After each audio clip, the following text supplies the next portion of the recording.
Muy buenos días o muy buenas tardes, queridas familias del mundo, en el lugar donde se encuentren. Y buenas noches si nos ven en diferido. La Organización Mundial de la Familia nuevamente se presenta con un equipo maravilloso para abordar un tema fundamental que hasta que no esté en nuestro alcance, en nuestro ámbito de desarrollo, o sea, evidente por personas próximas a nosotros, sigue siendo ignorado.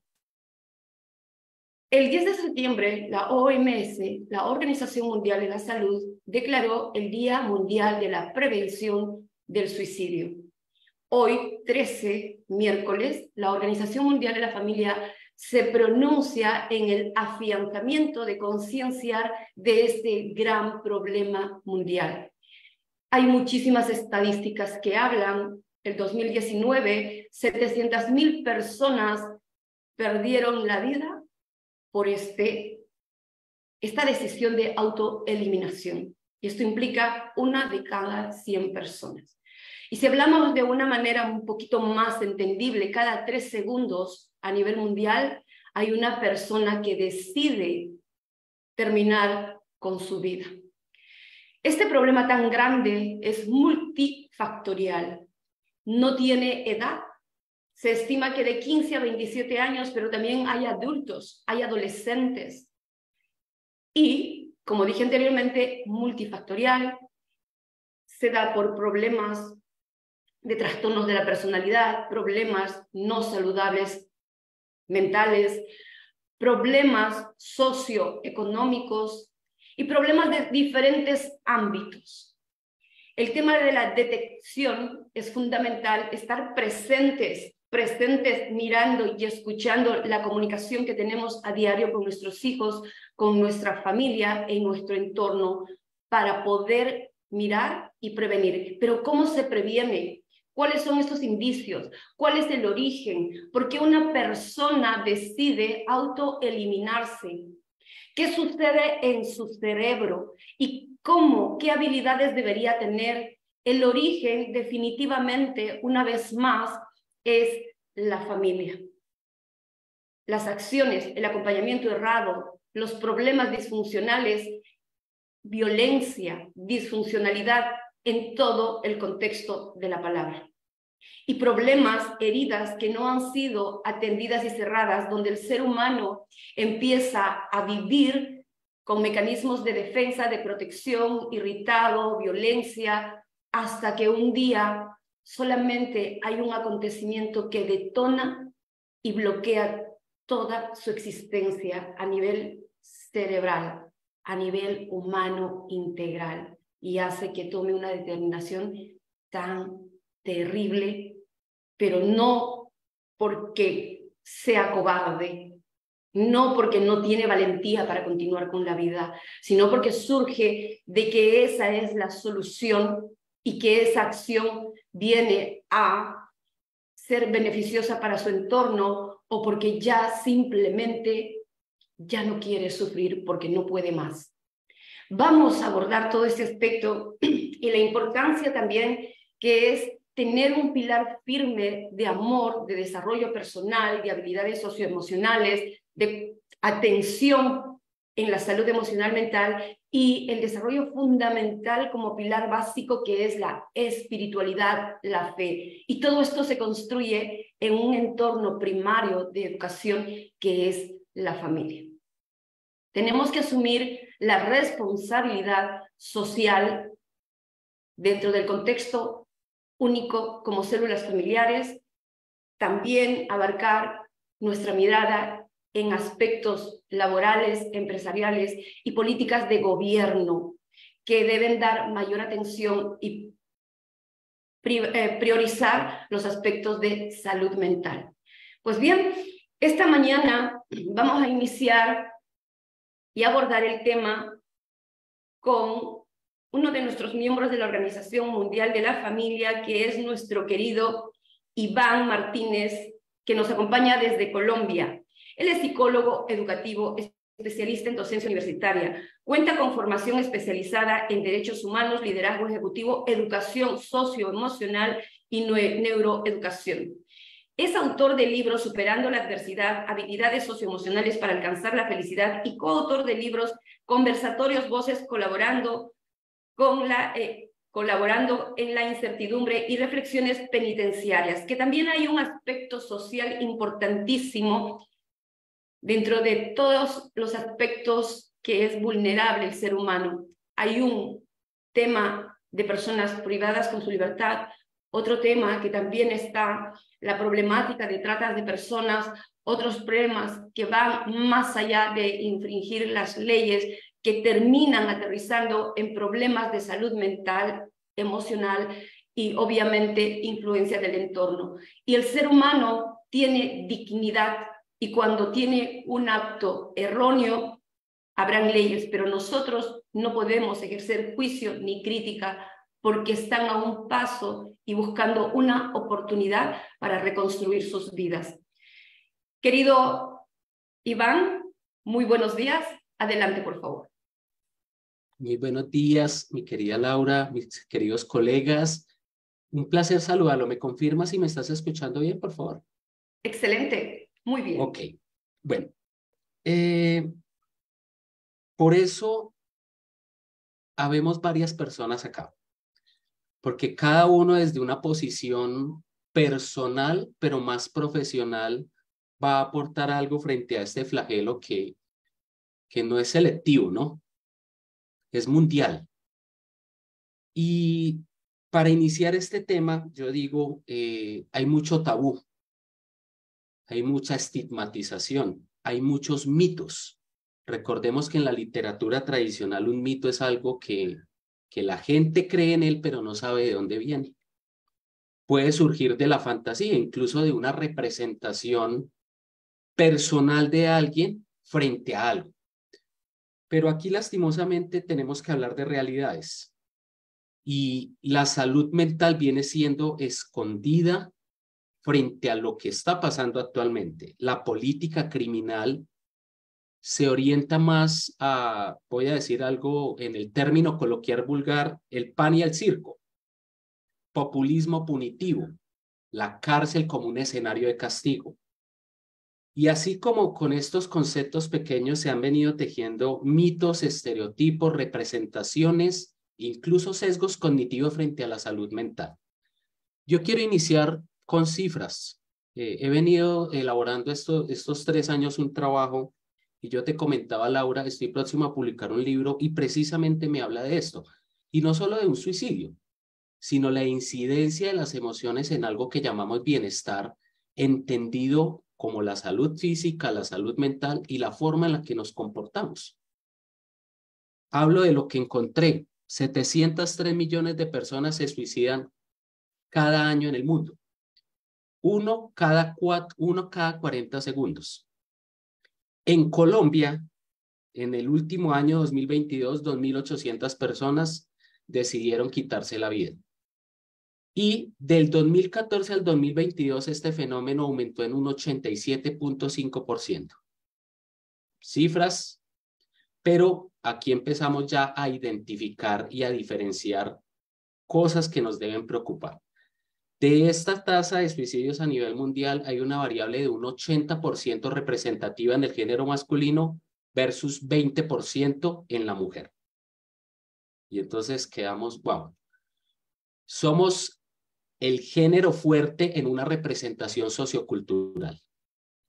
Pero si yo alineo esto frente a las tasas de violencia, encontramos que a nivel de violencia en Colombia, el 92% históricamente en los últimos 14 años representa el género masculino en los homicidios, frente a un 8% en las mujeres. Y miramos las cifras de violencia intrafamiliar, 48.19% son hombres que agreden a mujeres o a niños. En la violencia interpersonal encontramos que se aumentó un 49.75%. Y así sucesivamente encontramos que en el género masculino tenemos unas cifras exageradas, alarmantes, que nos indican que el tema de salud mental hoy no solo está afectando en la tasa de suicidio, sino que está ligado a la violencia, las adicciones, el hacinamiento en las cárceles. Y pues pudiéramos preguntarnos, ¿por qué pasa esto? No somos quien para determinar en este momento por qué alguien toma una decisión, pero sí podemos hacer acercamientos. El trazo y el estudio que yo he venido realizando, yo lo voy a representar de esta manera, Laura. Somos sujetos idealizados a estándares sociales, es decir, bajo una línea de positivismo, o yo lo llamo positivismo negativo, o un positivismo extremo. Idealizados, subamos escaleras, muchos proyectos de vida, y todos vamos subiendo esas escaleras con unas representaciones mentales. Cuando yo hablo de esas representaciones mentales, hablo de mis creencias, mi estilo de vida, cómo fui formado a través de la religión, la familia, la cultura. Y vamos hacia allá, hacia algo que son unas metas, subiendo escaleras, con sueños, con ilusiones. ¿Qué pasó en la pandemia? Que muchas personas teníamos sueños e ilusiones, pero no esperábamos las adversidades, porque siempre estamos andando en una línea de estabilidad emocional derivada de ese perfeccionismo positivo en el cual creemos y sentimos la necesidad de estar. Es decir, andamos queriendo ser felices, queriendo ser fuertes, con máscaras, argumentando que podemos con todo. Incluso aquí hay una línea de positivismo muy exageradas que nos dicen, olvídese de afrontar algo difícil. Entonces, de la noche a la mañana viene la crisis y ¿qué pasa? Se derrumba todo. Y rompo esa línea de estabilidad emocional y caigo en una caverna oscura. Cuando yo caigo en esa caverna oscura, ¿qué empiezo a sentir?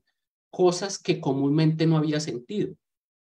Emociones que se derivan desde la teoría cognitiva conductual, ¿de dónde? De un proceso de pensamiento. Por eso yo hablaba de unas representaciones mentales. Si como ciudadanos tenemos nuestra cabeza llena de monstruos, de fantasmas, de mitos, de creencias como las que decía anteriormente, no llores porque los hombres no lloramos. ¿Eso en qué se ve reflejado?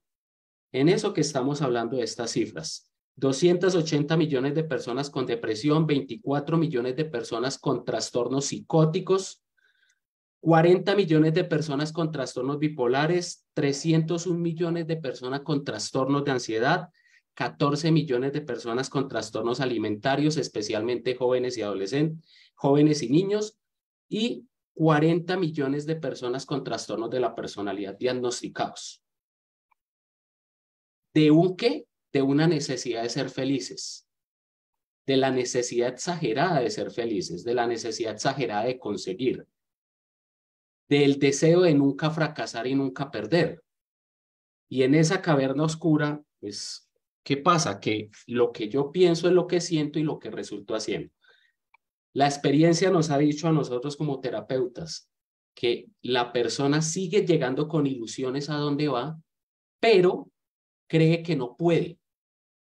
Y cuando cree que no puede, es que resulta actuando de una manera, incluso como no lo quiere hacer. ¿Yo cómo quiero asociar el suicidio? El suicidio es la pérdida de la esperanza. El suicidio es la decisión final ante un ya no sé qué hacer. No tengo herramientas. De una lucha constante por ser felices.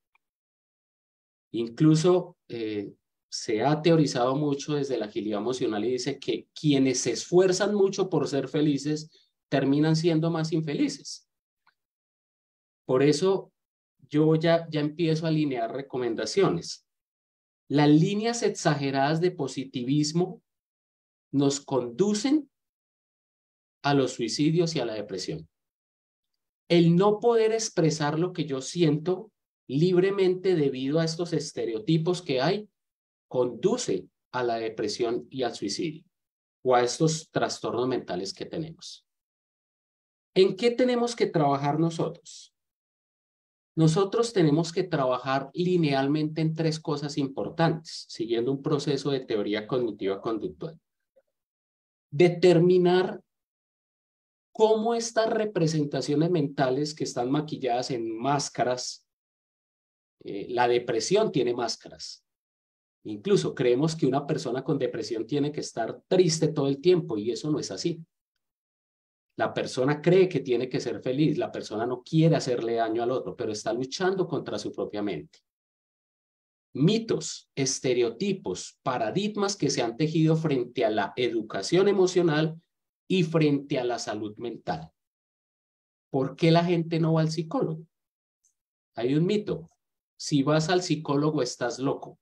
Se dice. Pero, ¿qué digo yo? Que ir al psicólogo es tan indispensable como ir a comprarse un celular, como ir al odontólogo, como ir al cine, como comprarme unos zapatos.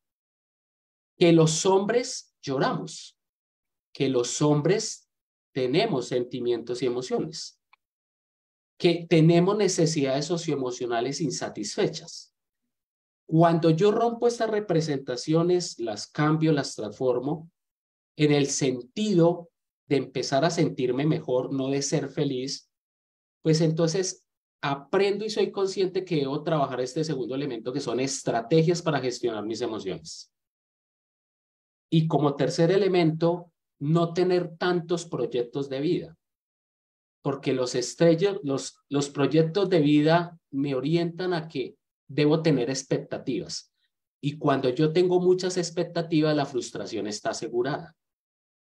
Menos sueños, menos proyectos, menos idealizaciones, más propósito de vida, más razón para hacer lo que hago.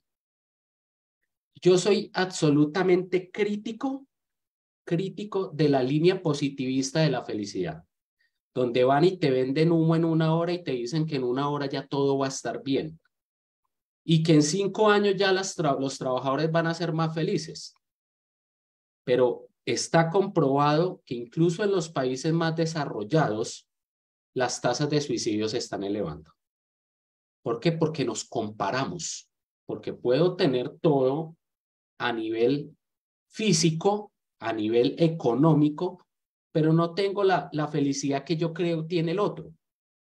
Es decir, hay muchos mitos, muchas cosas que tenemos que romper. Y como segundo elemento, lo que tiene fundida la sociedad, el capitalismo devorador que tiene consumida esta sociedad. Estatus, lujos y una cantidad de elementos. 3 elementos: representaciones mentales, inadecuada gestión de las emociones y el no tener un sentido de vida me van llevando a construir un positivismo negativo, que era lo que decía anteriormente. Y relacionamos esto con lo que estamos viendo ahorita. Ese positivismo negativo sale de 4 elementos importantes. Positivismo orientado a la perfección emocional. No debo sentir, debo ser fuerte. Yo soy la mamá luchona, dicen acá en Colombia. Yo soy el guerrero que todo lo puede, que me raspo las rodillas, me levanto, me limpio las lágrimas y sigo adelante. Esos discursos positivistas que anclan estos mitos de incultura emocional. Segundo, el perfeccionismo físico. Cuerpos idealizados a estándares sociales aceptados. Cuerpos perfectos, que son los que están ocasionando ahorita los trastornos de ansiedad y los trastornos alimentarios, que ya sabemos aquí que conducen a los suicidios.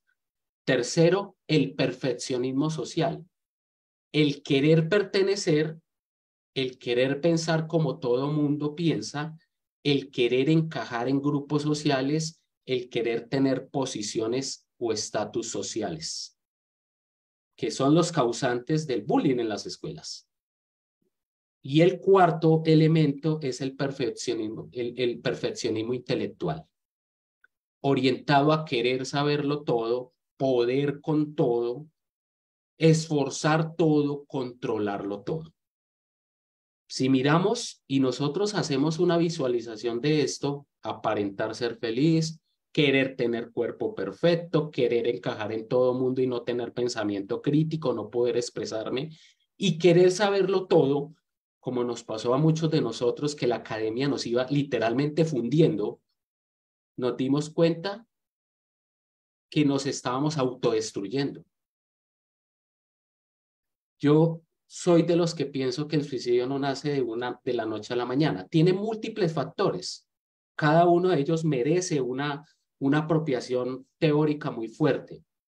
Pero los trastornos depresivos y todos los trastornos tienen origen genético también.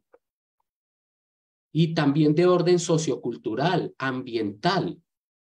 Es decir, surgen de múltiples factores. Pero la realidad es que nosotros mismos, dado esta necesidad de ser felices ahorita, de tenerlo todo, nos hemos estado autodestruyendo. Y lean libros, lean, y no les digo a ustedes, sino de pronto a las personas, basta con leer esos libros donde le dice, tome Red Bull, duerma 4 horas, construya éxito por encima de los escombros de su familia. Si su esposa no está de acuerdo y sus hijos no están de acuerdo, quítelos de la pista y hágale. Eso es una invitación al suicidio. Es una invitación a decirte que tú puedes con todo cuando no es una realidad. Cuando la realidad es que no podemos con todo. Que tenemos derecho a estar cansados, que tenemos derecho a sufrir, que tenemos derecho a sentir, que tenemos derecho a envejecer dignamente, que tenemos derecho a fracasar y que no tenemos derecho a tener. Que a los 41 años no tienes por qué tener una mansión, ni un Lamborghini, ni miles de dólares, porque cada ser humano tiene un proceso diferente. Cada uno de nosotros vive una vida diferente. Con esto, ¿qué estoy adornando? Una incultura emocional donde nos hemos vuelto insensibles, ególatras, narcisistas, por unos anestesiantes emocionales, incluso mantenemos con uno de ellos en la mano. Hay un escritor que es Mario Mendoza, y él decía que las cámaras del pasado siempre estaban diseñadas para hacer esto. Es decir, el lente hacia allá. La cámara era diseñada para el otro. Si miramos ahora, o en esa época, no, yo creo que a nadie o a ninguno de nosotros se le ocurría coger esa cámara, darle la vuelta y tomarse una selfie. Incluso era imposible hacerlo. Pero esto está diseñado para nosotros, mire. Y estamos anestesiando lo que sentimos y no nos hemos dado cuenta. Con tecnología, alimentos, fármacos en todos los tipos. Mire la crisis del fentanilo ahorita en el mundo. Religiones, alejo esto de la espiritualidad, religiones donde te cercenan esa posibilidad de expresarte, de hablar, de ser tú. La música que te programa para ser infeliz, música popular, acá en Colombia es muy, muy común esa música popular que tú la escuchas y una vez te baja el ciclaje del cerebro, y una cantidad de elementos. ¿En qué se traduce todo esto? Esto se traduce en un contexto sociocultural. Yo me voy a la literatura japonesa y yo digo, la resiliencia del japonés es muy fuerte, pero considero que lo que está llevando a que se aumenten las tasas de suicidio actualmente es esa cultura de sufrimiento en la que estamos. Pero también esa cultura de excesiva perfección en la que estamos. Y son dos elementos que caracterizan los bloqueos emocionales actualmente. Si aniquilo mis emociones como solemos hacer los hombres, ¿cómo se ve representado? Mire la cifra, 80-20. 111,000 personas privadas de la libertad hay acá en Colombia. De esos no habrá ni 20,000 mujeres. Y mire las cifras. El bloquear emociones, el aniquilar emociones, el aparentar ser feliz, ¿a qué lleva? Depresión y ansiedad extrema. Y esto conduce a unas enfermedades físicas, ¿no? Pero el victimizar las emociones también me conlleva la ansiedad y la depresión. Una cultura ¿de qué? De victimización constante. Ni la una ni la otra. ¿Qué necesitamos nosotros? Mire, nosotros necesitamos bienestar. Yo voy a adornar esto con un ejemplo. En la medida que yo quise reprogramarme, pensando en el éxito, el estatus, la felicidad y el dinero, aparecieron alergias, gastritis, unos cuadros depresivos severos, inconformismo en el trabajo y yo tomando café, durmiendo poco y alejándome de mis hijos sin darme cuenta. Fue sentarme y mirar que la vida no era eso que a mí me habían dicho. Ni era tener dinero, ni era tener estatus, ni era tener nada, y no porque no lo mereciera, sino porque comprendí que yo debía vivir una vida con propósito. Y yo sé que muchas de las personas que estamos en la Organización Mundial de la Familia lo comprendemos de esa manera. Tarde o temprano. El propósito, la razón para levantarme de la cama. Si soy pintor, pararme, ser agradecido y pintar bien. Si hago empanadas, hacerlas bien. Si me toca embolar zapatos, hacerlo bien. Pero miren lo que nos construye la sociedad. La pobreza es un asco, es lo que nos dicen los libros de vendedores financieros. El que no piensa igual al otro es un asco. El que pide ayuda es un asco. Es decir, ¿qué sería este mundo sin pobres? ¿Qué sería este mundo sin la señora que lava la ropa? Sin la señora que cose, sin la señora que nos cocina, sin el señor que puso el piso del apartamento o que pinta el apartamento.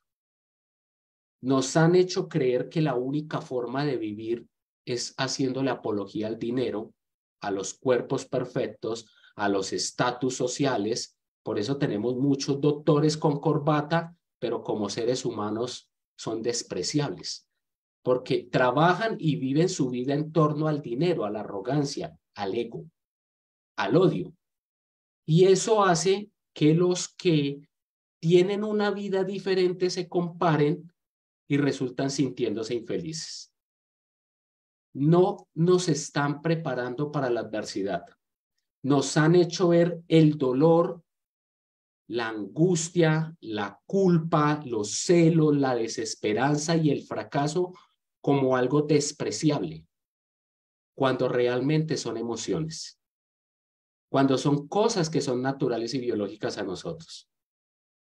Cuando somos seres emocionales que debemos y estamos llamados ¿a qué? A vivir una vida en plenitud, en bienestar, no con sacrificio y esfuerzo como nos lo enseñaron. Por eso tenemos una sociedad fundida.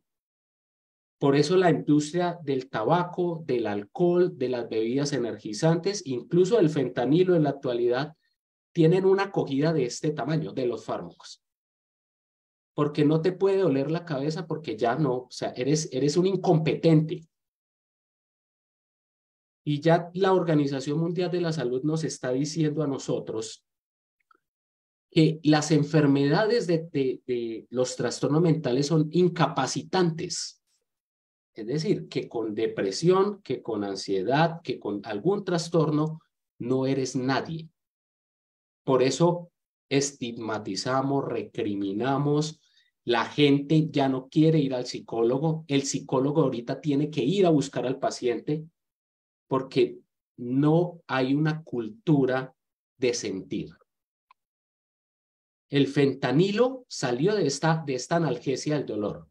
Hicieron ver el dolor en Estados Unidos de una manera tan fuerte que naturalizaron el fentanilo como el único mecanismo para evitar sentir, porque es que tú no puedes acostarte en una cama y ponerte a llorar todo un día, eso es un pecado. Tú tienes que ser productivo.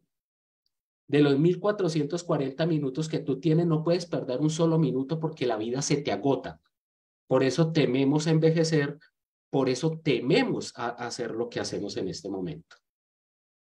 Ya mis compañeros van a profundizar desde otras aristas.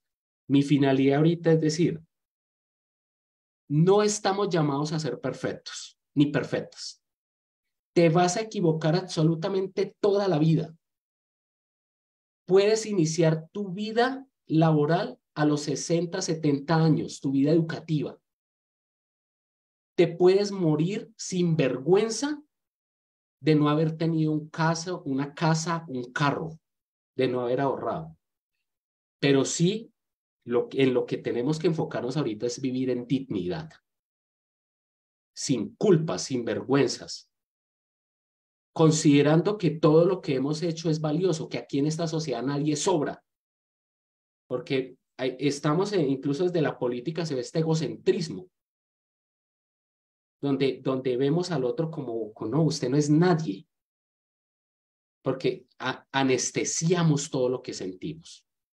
No, liberémonos de esas cargas mentales, liberémonos de ese positivismo, liberémonos de esa necesidad excesiva de tener y concentrémonos en nuestro bienestar. Concentrémonos en nuestra dignidad. Concentrémonos en nuestro propósito. Concentrémonos en la trascendencia. Concentrémonos en la compasión que debemos tenernos a nosotros mismos. No es un pecado sentirse mal. No es un pecado fallar ni equivocarse. Entonces, con eso, mis queridos amigos, mi querida Laura, las personas que nos escuchan, quería dar un mensaje, aunque es muy extenso, pero es lo que me sale hoy del corazón con base a lo que sé. Muchísimas gracias a ti, Laura, Juan, Jorge y Rodrigo. Querido Iván, muchísimas gracias por aportar todo este punto fundamental, porque acabas de evidenciar el estigma de la salud mental, el estigma de que yo me siento mal, de que yo estoy mal en mis procesos de vida, yo adolescente me siento ansioso, yo adulto hay algo que en mí no va bien y necesito ayuda. Necesito ayuda, buscar ayuda es fundamental. Y este cerebro se enferma como tu estómago, como tu pulmón, como tu corazón. Y es más, cuando tu cerebro está mal, va a afectar totalmente a tu cuerpo. Y como hace un momento comentaste, pues ahí las manifestaciones del síntoma fisiológico, biológico. Pero todo el origen está acá y en los procesos que tuviste en tu vida que definitivamente marcaron tu existencia, haciendo de que asumas posturas de vida o de protección, de reacción, de inhibición, de evasión. Y te criaron con esta hegemonía masculina tan equivocada que no te duele, tú eres varón, tú no sientes, tú eres grande. Y gracias por evidenciar estos mensajes tremendos, horrorosos, sobre todo para nuestra juventud, el cuerpo perfecto, la necesidad de ser exitoso a una determinada edad, la necesidad de llegar a tener materialmente y en determinados aspectos de vida resultados específicos, porque si no, no encajas y te ponen la etiqueta, entre comillas, de que fracasaste. El fracaso no existe. Cada cual tiene que decidir qué quiere construir en su vida, entender de que somos arquitectos de nuestra vida, pero para eso, como tú dices, hay que conectar con ese sentido de vida. Este es un llamado muy grande a los padres de cómo estamos acompañando a nuestros hijos en su formación, porque la obligación que tenemos es de amarlos, respetarlos, orientarlos, respetar su opinión, respetar su dignidad, respetar ese constructo que se está desarrollando en procesos específicos en sus diferentes edades de la construcción de su personalidad. ¿Cuántos adolescentes están más influenciados por estos mensajes externos? ¿Cuántos jóvenes? Yo he escuchado muchísimas veces decirle a un varón, si llegas a los 30 y no tuviste éxito, no lo vas a conseguir en tu vida. Estos mensajes de que tú eres proveedor económico, esta autoestima falsa que se hacen muchísimos varones para ser proveedores del hogar, para ser aquellos que el pilar firme y duro de una familia y no muestran, no son debilidades, sus emociones no se muestran humanos. Y ahí es donde genera la violencia. Porque tanta resistencia a no reconocer las emociones de uno, pues voy generando frustración, dolor, y las emociones no vienen solas, es un cúmulo de vivencias, y ahí se genera, incluso en nuestros niños, la personalidad desafiante. En nuestros adultos ya sus vínculos son en violencia, jóvenes violentos, Ahí están los actos delictivos, la necesidad de aceptación de grupo y todo lo que nos acabas de compartir. Ya es momento de trabajar en que nuestros hijos y nosotros mismos seamos felices, no en el positivismo, sino en la satisfacción de dormirnos cada noche con hacer pequeñas acciones que sean coherentes a nuestro sentir y a nuestro propósito. He ahí la construcción de una vida plena, pero tú decides en tu realidad qué es lo que quieres construir, no por esta influencia sociocultural donde hay estos mensajes de formaciones, educación financiera, te dan el conocimiento, es importante, todo es importante en el ser humano, pero esta sobreexigencia de ser millonario, de alcanzarlo, de invertir, que tú puedes, estos posts que leo ahí que me sobresaltan realmente, y nuestros adolescentes, nuestros niños son una esponjita, y nuestros jóvenes. En las universidades hay chicos que están estudiando, pero con procesos no saludables, psicológicos, mentales, emocionales, que no buscan ayuda, que están sobreviviendo hasta que llega la gotita que rebalsa ese vaso. Muchísimas gracias, querido Iván. A continuación, le doy la bienvenida a nuestro querido doctor Rodrigo Alcaraz desde Chile. Él es periodista, licenciado en Ciencias de la Comunicación Social, licenciado en Psicología Clínica, doctor en Neuropsicología Clínica e Hipnoterapia, director para Chile en línea positiva. Querido Rodrigo, muy buenos días. Adelante, por favor. Muy buenos días, querida Laura, a todos los ponentes, un abrazo grande desde Chile, uno de los confines del mundo. Escuchaba con mucha detención y sabía que iba a pasar esto, que quizás, y pido quizás a esta mesa de expertos, Laura, que este tema debiera ser recurrente cada cierto tiempo. Este tema tiene una cantidad de aristas realmente impresionante. Y es que Desmond Morris hace bastantes años temía, muchas décadas atrás, qué iba a pasar con nuestra sociedad, catalogándola como una sociedad completamente desfondada, sin fondo, más preocupada de la forma. El fondo es, en definitiva, la base de nosotros. Y él advertía que el creador del universo, de todo lo que existe, Dios, parte de manera importante con su historia de martirio, el martirio más grande del universo. Se sumerge en la biología y señala de que desde el momento en que el espermio de nuestro padre toma contacto con el óvulo materno y comienza a gestarse este huevo o cigoto, comienza nuestra historia de trauma, nuestra historia de dolor. Nos inmiscuyen en un área a la cual no solicitamos nuestra venida.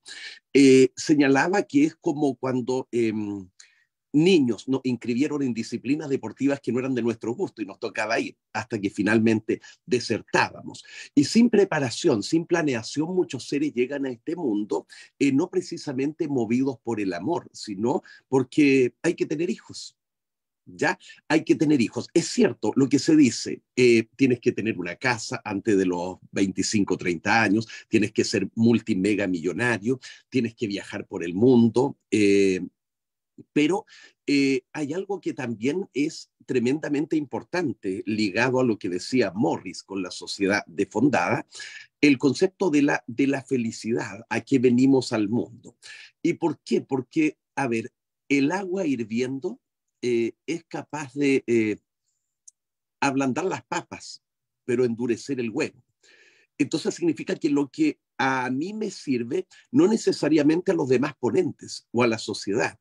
Y se genera un concepto de expectativa. De hecho, citaba uno o más autores, Iván, ¿cierto? Y yo cito a un cantante chileno, Francisco Puelma, Pancho Puelma, con un título de los años 80, Esperando nacer. Y el coro de esta canción era, será un ingeniero, dice el abuelo. Mejor arquitecto, sería perfecto. Quizás un artista, qué horror, un bohemio, ¿verdad? Mejor una niña que cumpla mis sueños. Y esta expectativa, muchas veces irracional de lo que se espera, va generando comparaciones, va generando un condicionamiento mental psíquico que opera en los circuitos cerebrales de las personas y que va generando dificultades desde la primera infancia. La comparación con los hermanos, la comparación con el vecino, la comparación por expectativa del adulto, ¿cierto? De quién cría mejor, quién educa mejor, la comparación de las calificaciones en el colegio. Y estos condicionamientos van produciendo serias alteraciones genéticas que comienzan a afectar en la serotonina, la noradrenalina. Hay dificultades de carácter inmunológicas también que se condicionan, hay cambios anatómicos en la persona y en el funcionamiento de sus neurotransmisores cerebrales que van afectando. Entonces, esto tiene una denominación que es la diátesis, que es la predisposición con la que el ser humano llega a este mundo y comienza a enfrentarse con las herramientas que tiene y con los recursos que los padres poseen, recursos psíquicos, ¿ya? Viene con un condicionamiento también biológico. En los colegios, antes, un alumno de todo el colegio quizá era considerado, entre comillas, raro o extraño, porque caminaba solo por los pasillos a la hora del break, del recreo, porque no conversaba con nadie, porque no interactuaba socialmente. Con el tiempo se comenzó a hablar de trastorno cognitivo, de espectro autista, Asperger después. Ahora, como trastorno del espectro autista en general, donde quepan todas estas categorizaciones, influenciadas fuertemente por lo que planteaba el ponente anterior también, consumo de drogas, consumo excesivo de alcohol, de tabaco. Y la pregunta es, ¿por qué? Ningún bebé nace violento, oposicionista, desafiante. Ningún niño nace con expectativas de lo que tiene que generar a una cierta edad. Me refiero bien a lo económico.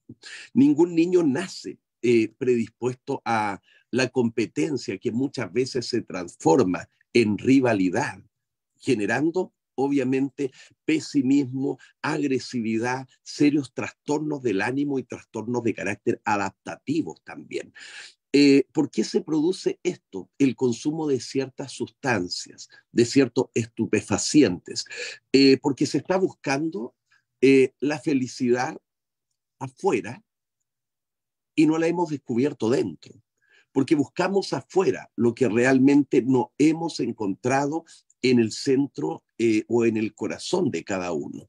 ¿Y por qué? Por estos condicionamientos que están afectando esta predisposición, esta diátesis desde los primeros años que comienzan a generar este concepto, Laura, de adversidad a temprana edad. Así lo denomino, ¿cierto? Con estos serios trastornos del ánimo, con alteraciones que son genéticas, por eso cito drogas, cito alcohol, cito el consumo de cigarrillo, de todas estas sustancias que están apareciendo. Es tan terrible que en Chile existe el consumo de lo que se denomina pasta base. Y la pasta base tiene un subidón anímico que dura 10 minutos, 12 minutos aproximadamente, y luego la angustia profunda. Y quienes lo consumen hacen comunidad para llegar con más recursos, con más dinero, para definitivamente seguir consumiendo y mantener estos estados de ánimo alto, arriba, de subidón, como le llaman ellos. De hecho, quienes consumen esto, acá en Chile se les denomina los angustiados, porque luego caen en una angustia muy profunda. ¿Y qué significa esto? Que tiene mucha ligazón a esta diátesis de inicio, a esta predisposición. ¿Por qué? Porque buscan el ánimo alto que los mantiene y luego el bajón les exige a nivel cerebral, a nivel de circuito cerebral, subir y aumentar una vez más. ¿Qué pasa? Se nos ha educado para competir, se nos ha educado para el tanto tienes, tanto vales en este minuto, ¿cierto? Se nos ha educado no en la base quizás del amor y hemos sido todos víctimas muchas veces. Ahí es donde yo digo que el cerebro ha sido engañado constantemente, desde los orígenes. desde tiempos remotos. El cerebro ha sido engañado constantemente por la publicidad, por la prensa, por la mercadotecnia. Ha sido engañado hoy por los medios electrónicos, por los videojuegos, por las redes sociales que muestran parejas perfectas, sin problemas, sin dificultades, cuerpos perfectos, sin una estría, sin celulitis. Ha sido engañado por la mercadotecnia, la publicidad, la radio, la televisión, los medios escritos, electrónicos. Ha sido engañado por tu padre, tu madre. ¿Cuándo es el momento que podamos engañarlo nosotros? Pero la pregunta es, ¿quién nos educa para hacer eso? ¿Cómo lo podemos hacer para poder tener ese mecanismo y realizar un trabajo de conectores cerebrales que nos permita una calidad de vida mejor? Leonardo da Vinci saltó a la fama a los 81 años, no a los 20. Diego de Almagro llegó a los 63 años a hacerse conocido por sus expediciones. Roberto Gómez Bolaños, el querido Chavo del Ocho y Chapulín Colorado, a los 48 conquistó el éxito. Antes de morir nos deja y nos regala una frase para el bronce: no se desesperen, jóvenes, yo lo logré viejo. No se desesperen si el éxito no llega a su puerta. Quizás viene un par de estaciones más atrás, pero no significa que nunca llegue. Cristóbal Colón, tocando todas las puertas, a los 58 años se embarcó y cambió toda una forma de pensar, pero eso no se nos ha enseñado. ¿Por qué no se nos ha enseñado? Porque hoy en día el ser humano muchas veces está siendo considerado un dígito, un número, una cifra. Hoy en día las empresas están solicitando, al menos en Chile, en muchas de ellas, 3 o 5 años de experiencia para contratar a un ingeniero. Y no solo un ingeniero, distintas profesiones. ¿Por qué ocurre esto? Porque la ciencia ha demostrado a lo largo del tiempo de que cuando nosotros salimos de la universidad con nuestros títulos profesionales, somos capaces de retener tan solo el 5% a nivel mental de todos los contenidos que vimos, porque somos un colador. Incluso yo invito a un ejercicio a muchos profesionales de distintas áreas que recuerden los ramos, las asignaturas. Y dicen, sí, yo me acuerdo del profesor, pero el nombre del ramo no me acuerdo. Imagínate, el nombre de la asignatura, que queda para los contenidos más específicos. Entonces, para la empresa moderna, estos 5 años de experiencia que se solicitan para brindar una oportunidad laboral es porque es caro enseñarle a alguien que recién viene saliendo con poco conocimiento retenido desde las casas de estudios superiores. Entonces, ¿qué necesito? Que otra empresa me lo entrene primero, que otra empresa lo haga pagar el piso, ¿cierto? Para lo que significa la contratación posterior de nuestra compañía. El tema es que hacemos la cantidad de jóvenes frustrados que no cuentan con esa experiencia, que necesitan dar el puntapié inicial, que necesitan partir, que necesitan comenzar en algún minuto. Es tremendamente doloroso. La cantidad de niños que los van a dejar en transporte público y no en el auto del año es muy grande. Que no se enteren que mi mamá trabaja como asesora de hogar o empleada de casa particular. La cantidad de jóvenes que no tienen el cuerpo de la Barbie, que no tienen el cuerpo de la modelo.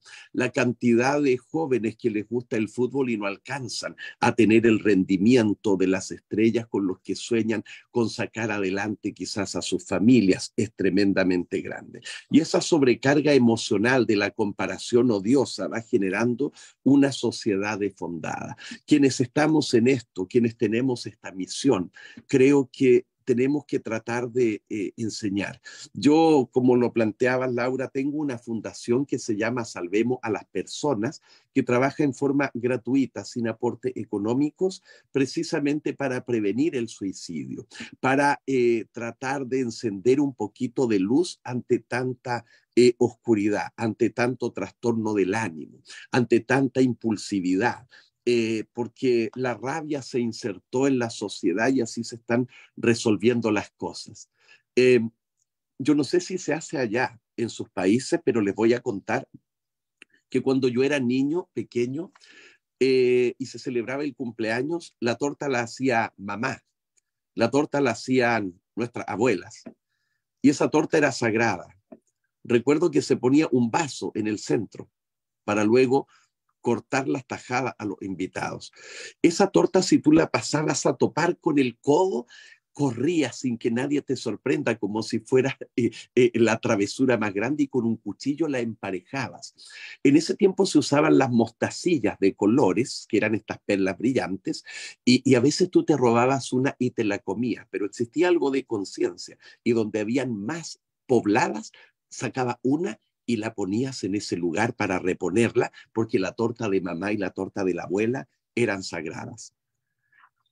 Avanzó el paso del tiempo inexorablemente a través del reloj, y aparecieron las tortas del comercio, aparecieron las tortas de pastelerías, de panaderías, de supermercados, ¿cierto? De particulares.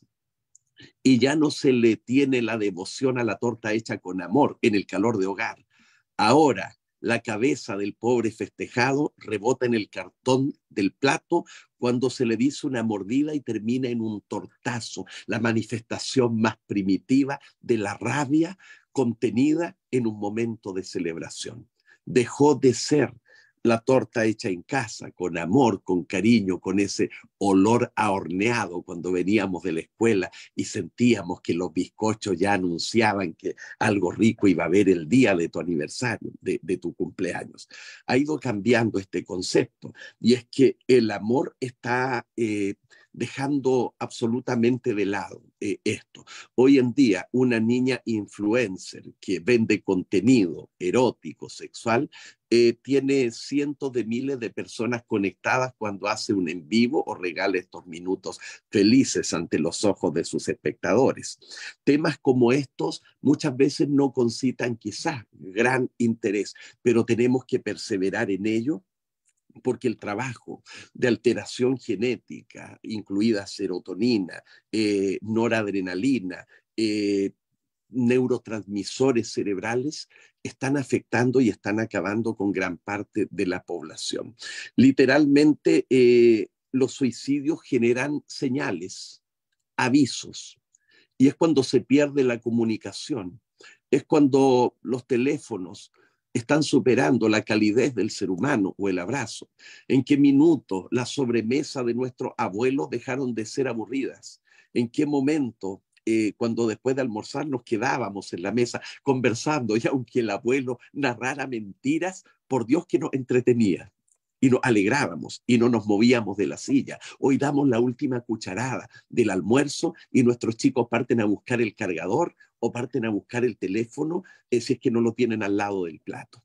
Es el momento de encontrarnos, de reencontrarnos, de tocar estos temas, de debatir en torno a esto. Los padres muchas veces se sienten culpables, pero trajeron al mundo con una cultura heredada a estos chicos, y se encuentran en el colegio con una cuna de lobos, con una jauría que están esperando para comerlos. Es lo que pasa con el cerebro de muchas personas. Hago un esbozo no de manera irresponsable, Laura, sino muy enfocado en lo que veo en terapia. Y créeme que el amor y el trato es capaz de dar vuelta este partido, es capaz de obtener un resultado distinto. Tengo pacientes que me dicen, doctor Rodrigo, sería el diablo. ¿Qué pasaría por mi mente? Hoy amo la vida como debí amarla siempre. Y me siento contento, me siento dichoso, porque vivo un momento que esperé durante gran parte de mi vida. Entonces, ¿qué es lo que dice uno? Al parecer todavía tenemos patria. Al parecer todavía hay esperanza. Al parecer todavía podemos encantarnos, reencantarnos o descubrirnos, encontrarnos o reencontrarnos con nuestra esencia, que ya venía dura desde nuestros comienzos. Querido Rodrigo, muchísimas gracias.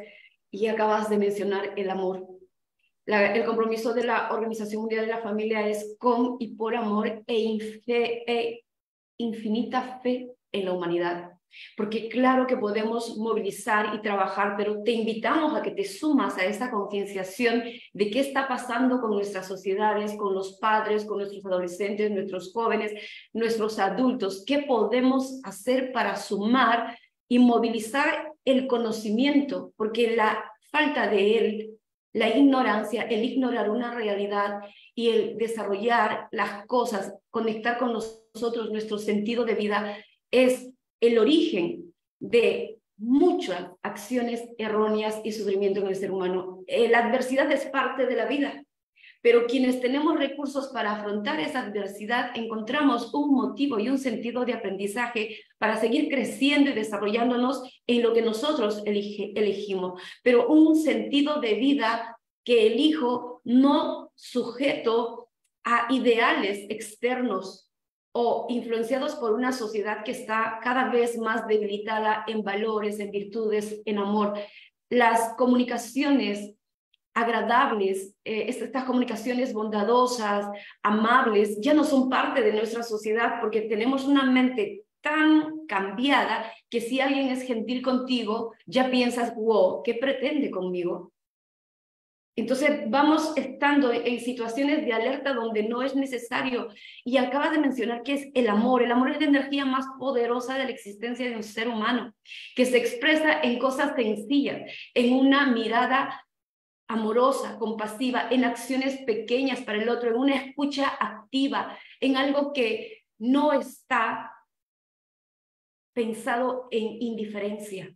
La indiferencia es aquella posición de miedo, de lástima que te aleja y donde tú entras en situaciones dictatoriales que no están siendo parte de tu ser ni de tu desarrollo humano. Y mencionaste algo muy importante, el origen del ser humano, desde que el esperma entra a un óvulo y se forma este cigoto. A partir de ahí tenemos genéticamente 2 generaciones anteriores a nuestra trayendo esta carga y existe algo que se llama epigenética que lo podemos cambiar, pero si son embarazos prematuros, no deseados, mamá en estrés, está vulnerabilizando a ese ser humano a líneas diagnósticas psicológicas, psiquiatras, a estados no saludables fisiológicos, cardiovasculares y todo más. Generar esta concienciación, saber que la familia tiene que ser planificada, que es una institución de amor donde abrimos y damos vida a la vida. Y como mencionaste, ese ser humano puede traer una carga genética y puede tener vulnerabilidad en muchos aspectos por eventos adversos, pero no permitamos que ya esto se sume a eventos adversos de la niñez con acompañamientos no adecuados. Podemos aprender y poder trabajar un acompañamiento basado en el amor, en la presencia, e instruirnos de qué manera y cómo para no repetir estos ciclos, estos bucles viciosos de lo que ya hicieron papá y mamá con nosotros. Y algo fundamental, como dices, el niño nace con un cerebro, una tabla rasa, donde nosotros empezamos a escribir en ella, con nuestra forma de actuar, con el ejemplo que damos, con nuestro comportamiento, y seguimos permitiendo que escriba la sociedad en él. Así que es un llamado de conciencia muy, muy grande a nosotros padres que somos responsables de nuestros hijos en su primera, segunda infancia, qué estamos haciendo en su adolescencia, en su juventud, y el resultado de la adultez tuyo, de los otros y de los que también aprendimos, crecimos, porque todo es posible. Desde el amor se puede transformar. Le quiero dar, por favor, la bienvenida a nuestro querido Juan Latorre desde España. Él es terapeuta holístico, mentor coach resolutivo, personal y social, experto en coaching, profesional en PNL, neurocoaching, neurópata. Y lo más importante de mi querido, independientemente de toda la formación profesional abundante que cada uno de nuestros miembros de la OMF tiene, él es presidente y fundador de la Asociación Espiritualidad Tomando Tierra, que este aspecto espiritual de fe, compasión, amor, perdón, gratitud, este afianzamiento de esta parte fundamental que todo ser humano tiene que tener, porque aperturamos nuestro ser a esa luz, a ese encuentro personal con nosotros y dejamos de estar afuera. Querido Juan, bienvenido. Adelante, por favor. Pues muchísimas gracias, querida Laura. Espero que sí que se me escucha bien. Perfecto. Vale, Pues maravilloso. Bueno, pues lo primero es daros las gracias, ¿no? Mis compañeros han hablado y tú ahora mismo yo creo que es lo más importante y lo que gracias a todos nosotros, pues poco a poco se va recuperando, ¿no? La importancia que es la energía del amor, ¿no? Y tal vez sea la solución a múltiples cosas que hemos ido olvidando por todo lo que mis compañeros han planteado y que la sociedad en sí pues nos ha dado bueno, el camino a realizar completamente distinto a ese camino del amor que hay en nuestro interior, ¿no? Por eso lo primero que quería era darte las gracias a ti, Laura, y a la Organización Mundial de la Familia por tratar este tema tan importante, ¿no? Ya no solamente el suicidio, sino la prevención del suicidio. ¿Verdaderamente se comprende a las personas que lo piensan o lo realizan? ¿Ponemos comprensión a ellos? ¿Nos ponemos en su lugar? ¿Tenemos capacidad para ponernos en su lugar?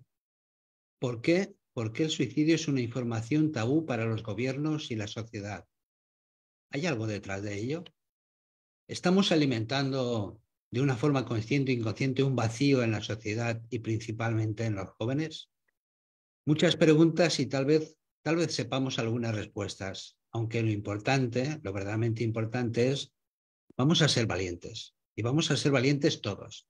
Vamos a afrontar uno de los mayores problemas en el presente de la humanidad y que no se afronta como corresponde o se tiene como medio escondido.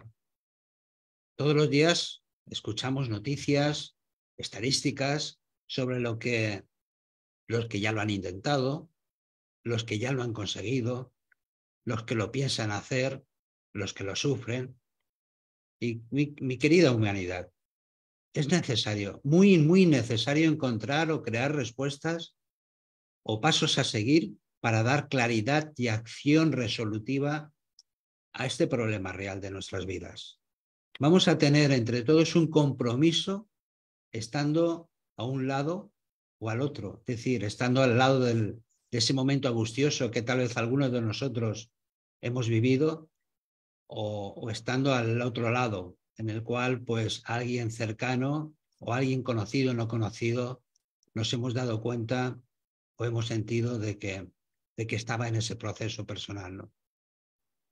Yo creo que para todos es importante la paz mental, ¿no? De hecho, es algo que todos deseamos, buscamos, de alguna vez lo hemos conseguido, ¿no? Tenemos nuestros momentos de paz tan apreciada y seguramente tan poco valorada, ¿no?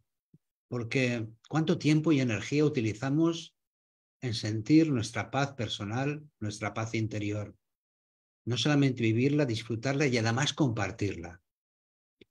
En mi consulta, mis amistades, cuando pregunto, ¿tienes paz mental?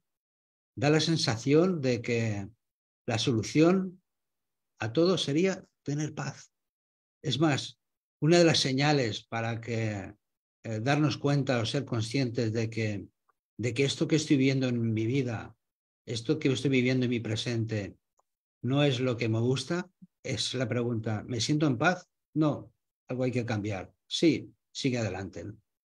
Por eso yo creo que es muy importante tener en cuenta ese foco hacia dónde voy, que el camino, que siempre, como muy bien habéis dicho, lo buscamos hacia afuera y en realidad el camino lo encontramos hacia adentro, ¿no? Pero sí que es verdad de que es importante que encontremos, que provoquemos y que compartamos o que ayudemos a los demás a tener esa paz personal interior. Porque esa falta de paz, de una forma consciente e inconscientemente, produce en nuestro organismo desequilibrios mentales, emocionales, pero también en nuestro organismo físico. Y hay veces que no tenemos la actitud correspondiente, la actitud mejor ante los acontecimientos y ante la vida. Se suele dar el poder de nuestra mente la mayoría de las veces a los demás, porque queremos ser felices, porque queremos tener más dinero, porque queremos que nos quieran y hasta inclusive llegamos a la creencia de que esto lo he escuchado muchas veces en mi consulta, mi mente es mi peor enemigo. Bueno, pues, queridos amigos y amigas, querida humanidad, en estos momentos seguramente hay personas que nos están escuchando y que están en una situación en la cual estén pensando en suicidarse, saben de alguien que lo piensa, o que tal vez algún día se encontrarán o nos hemos encontrado en alguna situación en la cual íbamos encaminados hacia el suicidio. Antes de entrar en cómo reconocer o aceptar que se está alimentando el suicidio, me gustaría compartir con vosotros mi experiencia del mundo profesional y espiritual.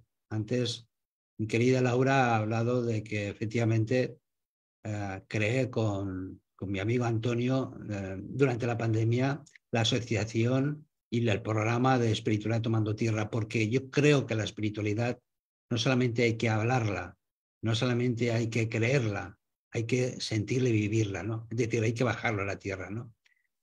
Y dentro de esa experiencia, yo me he encontrado y he tomado no solamente el aprendizaje, sino la conclusión de que aunque el suicidio es una decisión consciente o inconsciente que se toma normalmente como una liberación, pero la verdad, después de haber hablado con personas que lo han intentado y no se han ido, o después de haber tenido mensajes de ese mundo espiritual, queridos amigos y amigas, cuando una persona se suicida, sigue sintiendo el mismo problema, pero sin un cuerpo para tener la posibilidad de solucionarlo. Este es el problema. La energía producida en la persona que se está sufriendo es el problema que ha llevado a la decisión a suicidarse, pero esa energía persiste, sigue existiendo. Se sigue sufriendo durante un tiempo hasta que se supone, se cree, o por lo menos así me lo han confirmado, hasta que el alma toma la conciencia del estado personal, del aprendizaje y de la toma del poder consciente del ser que cada uno es. Es decir, se cambia un sufrimiento por otro mayor en el que aumenta la incertidumbre, el miedo y la oscuridad personal. En mi consulta, cuando vienen personas con esas intenciones, algunas me las cuentan, otras no, las dejan caer. Y les pongo al corriente de esto que os acabo de comentar, porque el suicidio no es la solución. Pero me gustaría compartir con vosotros cómo desnudar el suicidio para uno mismo o para darse cuenta de que alguien de nuestro entorno está en una situación peligrosa. El suicidio puede producirse por una acumulación de factores. No suele ser por una causa sola. Es decir, hay agobio. El suicidio tiene una importancia que la persona que haya vivido genéticamente tenga ascendentes, pero no ciertamente esto tiene por qué repetirse. Hace un momento habéis hablado de la parte genética. ¿Existe? Sí. ¿Obligatoriamente eso puede ser una causante? No. Puede ser una posibilidad, pero no tiene por qué repetirse. También habéis hablado de las sustancias nocivas. Efectivamente, los estudios nos dicen que las sustancias nocivas crean y llenan un vacío, alimentando inconscientemente el vacío que se sufre. No sirve.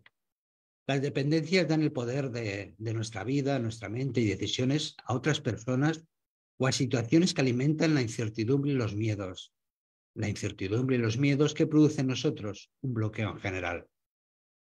También se producen de poder haber vivido abusos de cualquier índole, sexuales y otros, y además son retroalimentados mentalmente y desgraciadamente a veces físicamente también.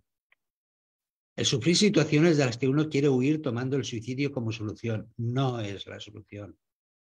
La no aceptación del fracaso, esto también lo habéis comentado, efectivamente, da la sensación de que todo el mundo tiene que ser feliz, estando la felicidad ahí fuera, y todo el mundo tiene que tener éxito, cuando el verdadero éxito es ser tú mismo. Exige ser tú.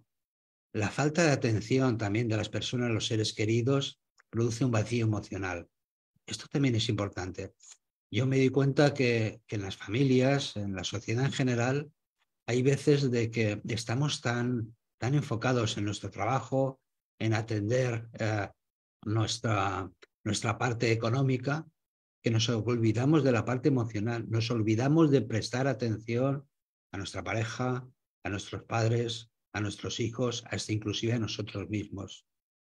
También otra de las causas son las rupturas amorosas, la falta de autoestima y el dolor, yo le llamo dolor emocional.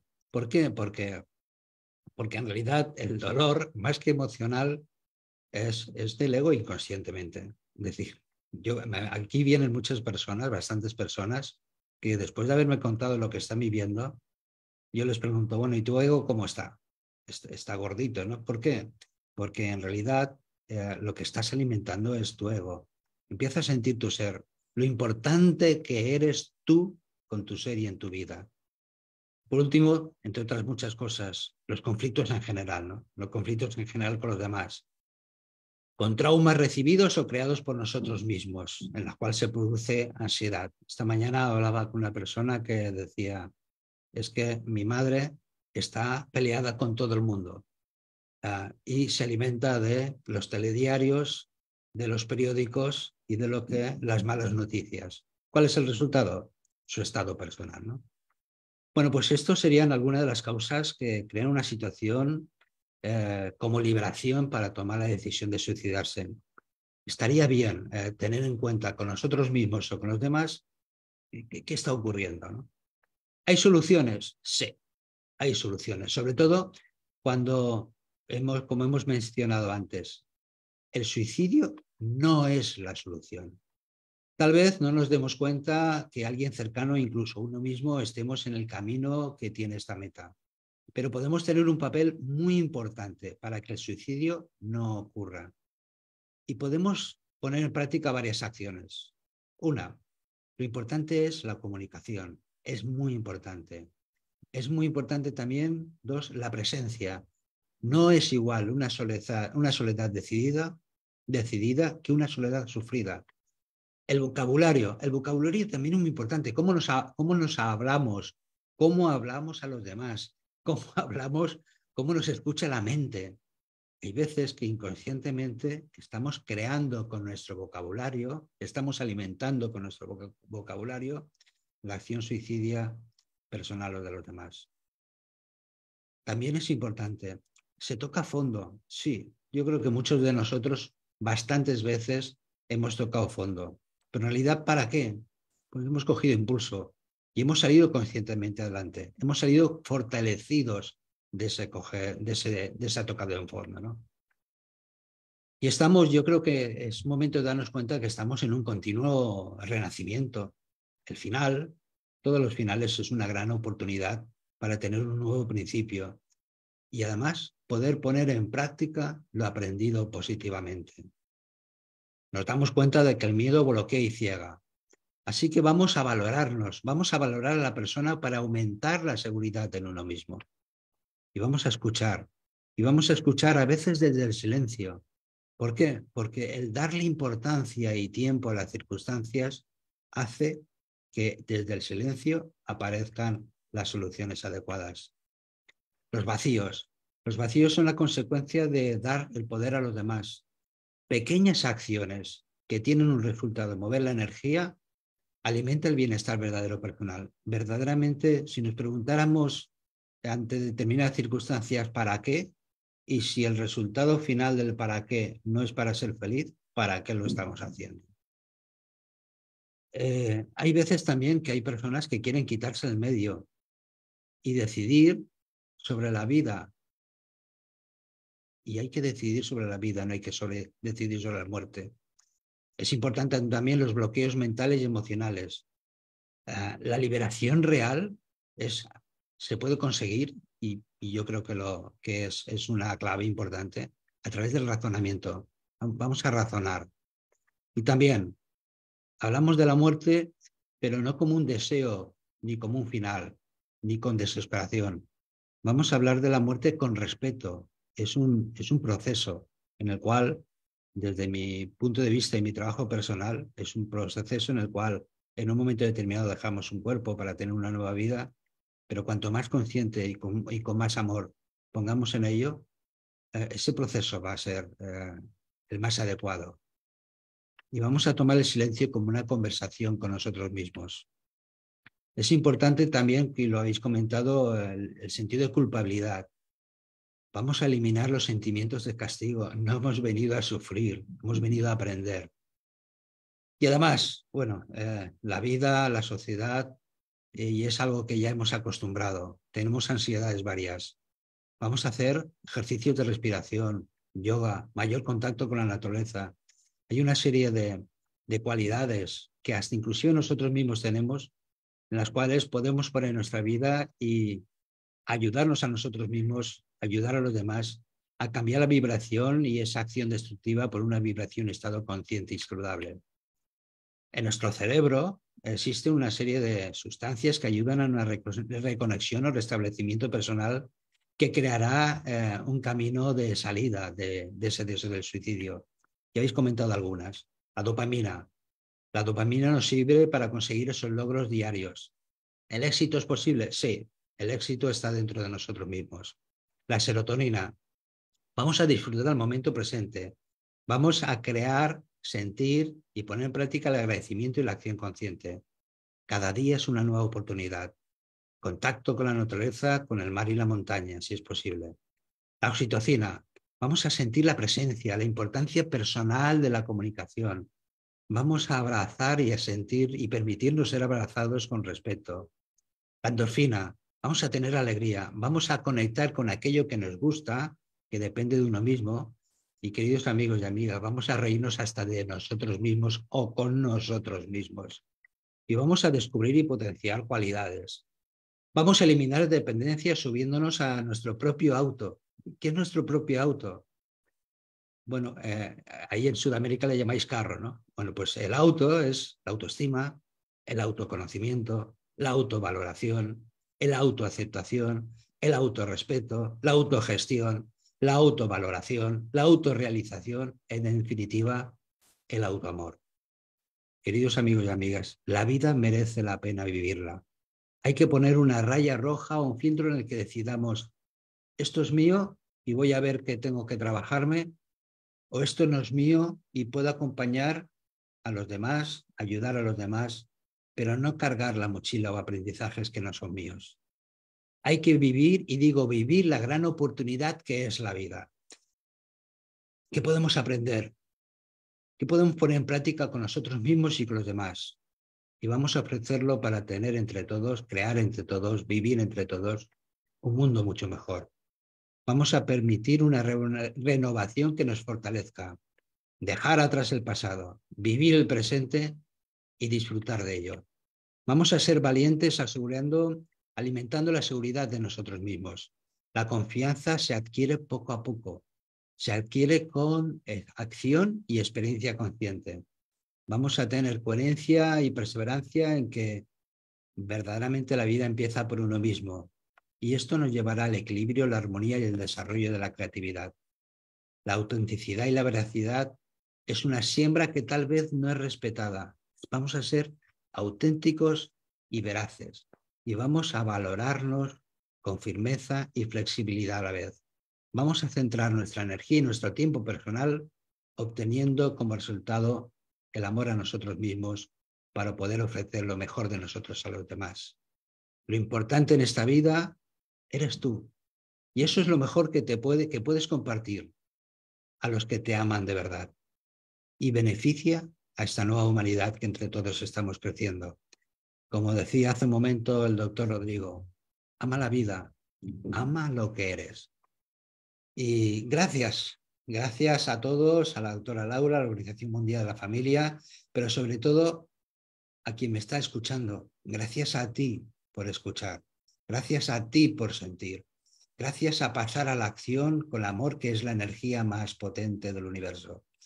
Así que gracias de corazón, Juan Latorre, a vuestro servicio. Querido Juan, muchísimas gracias. Una vez más se habló de los neuroquímicos y esto implica que nosotros tenemos una farmacia interna para ser utilizada a favor de nosotros, para la autocuración, porque el estado pleno, el estado natural del ser humano es estar sano. Nosotros, con todos los procesos de vida, los traumas, experiencias, y desde la concepción humana es donde se van originando todo ello. Pero si tomamos conciencia en todos los mensajes que cada uno de los ponentes esta mañana ha compartido con ustedes, van a ver y despertar a muchas formas de entender la vida, quizá erróneas, y tomar muchos recursos para redireccionar, reconstruir ese pensamiento, esa forma de estar en la vida. Y hay un neurotransmisor, una hormona que a mí me fascina, que es la oxitocina. Esa oxitocina que se produce con este abrazo maravilloso que puedes pedirlo de manera consciente, y es ahí donde conscientemente tú produces ese abrazo que tú te das a ti. Me amo, me respeto, me honro, me resignifico a pesar de mi imperfección, a pesar de mis errores. El primer vínculo fundamental de un ser humano dentro de este constructo natural de creación divina es el amor, como lo acaba de manifestar cada uno de nuestros ponentes. El amor es la energía más poderosa del mundo, pero ese amor tiene que estar conscientemente sentido por ti. Es un amor incondicional que te hace recitar todas las mañanas: me amo, me respeto, me honro, me dignifico, a pesar de somos seres imperfectos y tenemos que equivocarnos y aprender de ello. Pero todo eso se aprende constantemente y se construye. Nadie nace sabiendo, y al contrario, cuando nacimos en nuestros entornos familiares, quizás hayan escrito en ese cerebro mensajes, creencias o modelos de vivencia que están errados, pero que ahora con nuestra capacidad consciente de decisión podemos resignificar, perdonar dentro del amor y la compasión. Perdono a papá y a mamá o a aquella persona que de alguna manera influyó en mi vida de manera equivocada, para yo poder reconstruir, resignificar, teniendo ese aprendizaje y poder edificar yo mi vida. Esto es fundamental. Este amor que a mí me encanta cuando hablo, wow, despliego en ello. El amor de los padres hacia los hijos es incondicional. Los hijos se equivocan muchísimo, pero la obligación de un padre con el amor incondicional, padres o personas responsables que acompañan en el desarrollo de estos hijos, entendiendo la diversidad que existe en las familias, porque puede ser la mamá, la tía o solo una figura parental. Entonces, es acompañar desde el amor, sin juicio, sin crítica. Un error de un niño, una equivocación, una conducta no adaptada, una conducta desadaptativa, es un motivo maravilloso para poder conectar con él desde el amor y orientar y corregir y producir este proceso maravilloso de aprendizaje. No es motivo de juicio y de castigo. Todo el amor se despliega en nuestra existencia. Amor amical, amor a la mascota, amor a la naturaleza. El amor es parte de nuestra esencia y de nuestras formas de construir vínculos. Y aquí hay algo muy importante. El amor está vinculado totalmente con la espiritualidad. Y yo puedo y soy fiel testigo que en los momentos más adversos de una vida que está privada de su libertad por conductas o acciones erróneas que han permitido que esté en estos ámbitos donde la catástrofe se desarrolla en la familia y los hijos están abandonados, o ocurre que también hay vulnerabilidad dentro de estas situaciones de peligro, drogas, violaciones. Es un mundo totalmente triste y terrible. Pero ¿qué permite levantar a las personas a las que yo he acompañado con todos los recursos, los procesos psicoterapéuticos, la ciencia, las herramientas de autorregulación, la reestructuración de pensamiento, la oportunidad que se le da ahí en esta reconstrucción? El pilar más importante es la fe, es la espiritualidad, la que apertura al ser humano a permitirse a ver que hay esperanza, que hay otra vida, que hay cosas hermosas, que la vida es preciosa y que independientemente de los errores que haya cometido antes, puedo aprender de ellos y puedo tener esa oportunidad de tomar y construir. La espiritualidad es fe, esperanza, amor y entendimiento de que somos creación divina. y que en tu naturaleza está todo ese potencial humano para construir en esa realidad y construir otra realidad.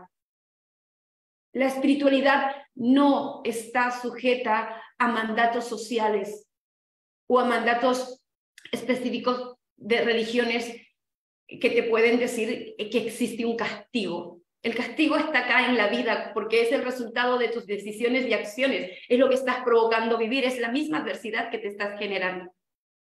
Entonces, si nosotros contactamos con esta espiritualidad tan grande, tan consciente, como pilar firme el amor a ti, el amor a tu prójimo, que te conduce a perdonar al que te hizo daño porque ya no te posee el otro. Este desapego no material, este desapego de condicionamientos, se desarrolla dentro de este constructo de espiritualidad. Y yo creo que por ahí vamos a abordar muchísimos temas preciosos. El 10 de octubre es el Día Internacional de la Salud Mental y es un hermoso mes para dedicar a todos estos temas fundamentales y mucho, mucho más que abordar, contribuir, despertar en estos aspectos tan bellos del ser humano. No todo es oscuro. Lo oscuro es importante porque nos invita a aprender y a ser mejores seres humanos y sacar nuestro potencial. Mientras tengamos vida, todo es posible, pero tenemos que abrirnos a esa posibilidad. Quiero dar la bienvenida a nuestro querido doctor Jorge, que nos acompaña, nuestro querido doctor Jorge Montoya, que nos acompaña desde Colombia. Él es médico colombo español, licenciado en medicina y cirugía, especialista en gerontología clínica y gerontopsiquiatría. Es facilitador de diversos grupos de duelo y tiene múltiples publicaciones en gerontología, cuidados paliativos y duelo. Desarrolla múltiples formaciones, entre ellos diplomados en pérdida, aflicción, luto. Hablaba de soltar y el soltar tiene que ver muchísimo con el duelo en todos los aspectos de pérdida. Y esto tiene que formar también parte de una cultura y entendimiento, porque cuando no es así, es uno de los motivos que nos conlleva a tomar decisiones erróneas, como es el eliminarse, autoeliminarse, o sembrar en nuestra mente pensamientos que ya, cuando están ahí, ya es un motivo de alerta y pedir ayuda. Querido doctor Jorge, muy buenos días, bienvenido por favor. Buenos días. Muchas gracias a ti, a la Organización Mundial de la Familia, a ti, Laura, en especial, a mis compañeros de foro por todos sus aportes. Yo voy a contarles un poquito lo que he ido aprendiendo de mis grupos de duelo, en especial, pues en el tema que nos atañe, el grupo de duelo por suicidio, que llevo poco más de 20 años trabajando en este tema. Al revisar las estrategias de prevención, puesto que estamos en el mes de prevención del suicidio, pues muchas se han mencionado y se hace mucho énfasis en varias, como en limitar el acceso a los medios letales, la educación en este tema, el limitar el consumo de alcohol y sustancias, capacitar a este, a aquel otro, bueno, muchas cosas, pero una de las cosas más sorprendentes es que hay poca referencia a lo que yo, en mi experiencia y en el trabajo con niños, que llevo muchos años trabajando con niños también, es que no me da a mí esa sensación, y así lo transmito, de que no se ha ido verdaderamente a la raíz del mal, así lo llamo yo, ¿no? La raíz del mal del suicidio está en la infancia. Entonces voy a aportarles, aquí sí voy a usar un poco presentaciones, algo para ilustrarles un poco el por qué es tan importante la atención al duelo infantil. Y voy a comenzar por ilustrarles con algo que ya ustedes han mencionado ahí unas cuantas veces, pero que la voy a concentrar en lo que es la respuesta del estrés. En la infancia podemos estar sometidos a muchas situaciones estresantes. Esto no me deja aquí agrandar. Un segundito.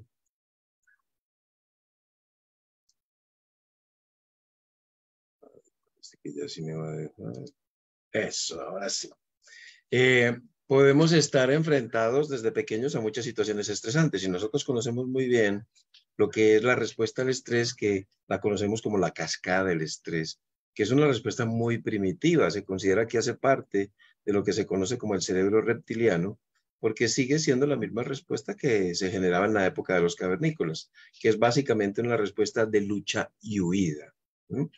Que ahora no nos hace falta porque nos volvemos seres racionales. Entonces lo que sucede es que nos quedamos con un exceso de sustancias que no son consumidas de manera adecuada. Sabemos que la cascada del estrés se compone de la activación de 3 ejes secuenciales, que son el eje neural, el eje neuroendocrino y el eje endocrino. Todas estas situaciones las vemos aquí Querido en Jorge, esta pequeña. disculpa Dime. la interrupción. No se ve. ¿Ampliaste el compartir A ver, si es que no se ve. Espérame. nuevamente? Vamos a volverlo a ver. ¿Y ahora sí se ve? A ver. ¿O tampoco? Ahora sí, excelente. Ahora, Adelante. muy bien. Entonces les decía, la activación de este eje secuencial va asociado de una serie de cambios en nuestro organismo. El primero que se dispara, que es de forma inmediata ante cualquier situación de estrés que sufra el niño, que sufra cualquier adulto, y sabemos que las pérdidas en la infancia las hemos ubicado en 7 grupos diferentes, pero cualquier situación de estrés va a conllevar una activación del eje neural, que a su vez es una activación. El eje neural lo que hace es producir una activación del simpático y del sistema nervioso periférico, con todas las consecuencias que eso trae, y que incluso, conociéndolo, nos permite ciertas acciones terapéuticas, como el famoso vaso de agua fría, que es mucho más efectivo que una bebida caliente en situaciones de estrés, porque el agua fría produce una activación del parasimpático, que hace todo lo contrario del simpático. Ese eje neural dura por ahí media hora, pero más o menos a la media hora, como la situación estresante sigue y el duelo y las pérdidas en la infancia son situaciones crónicas, se empieza a producir mayores cantidades de adrenalina y noradrenalina, porque el organismo entiende que la situación es muy estresante y necesita moverse, porque básicamente la función de la adrenalina y la noradrenalina es una función motora. Entonces se disparan las mayores cantidades de estas, que son en parte las responsables del aumento en la mortalidad cardiovascular que se tiene en los adultos tras una mala noticia.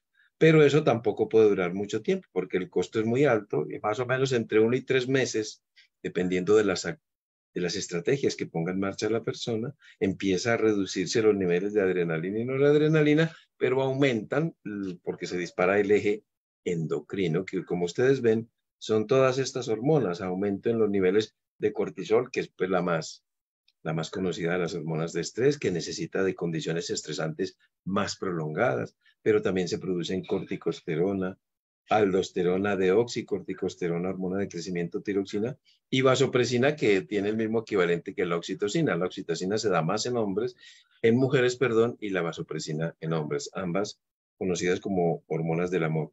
Y fíjense, la mejor acción anticortisol, la mejor acción que aumenta los niveles de oxitocina y de vasopresina, ustedes la mencionaron, son los abrazos. Eso indica que los abrazos a largo plazo son mucho más efectivos. Pero todos estos cambios hormonales en un adulto que ya tiene su cerebro formado, los órganos o los sistemas orgánicos más afectados van a ser el sistema cardiovascular y el sistema digestivo. Pero en un niño cuyo cerebro apenas se está configurando y está en una constante reconfiguración, ¿qué sabemos que puede relacionarse o se relaciona con niveles elevados de estas hormonas que no tendrían por qué estar altos? Pues tenemos identificadas bastantes cosas, como vamos a ver. Sabemos que el exceso de estas sustancias, en particular el cortisol, se relaciona con hipocampos y amígdalas de menor tamaño, así como un recorte en los telómeros. ¿Qué son los hipocampos? El hipocampo es como el centro de control de nuestro cerebro, donde se integran emociones con experiencias. Y las amígdalas, pues es el centro de control de nuestra afectividad, ¿no? Las amígdalas cerebrales, no las de la boca, por supuesto. Y los telómeros son unas especies de cepillitos, unas secuencias de ADN que hay en los cromosomas que cada vez que la célula se replica se recortan. Entonces sabemos que es el principal indicador de la edad de una persona, es el tamaño de los telómeros.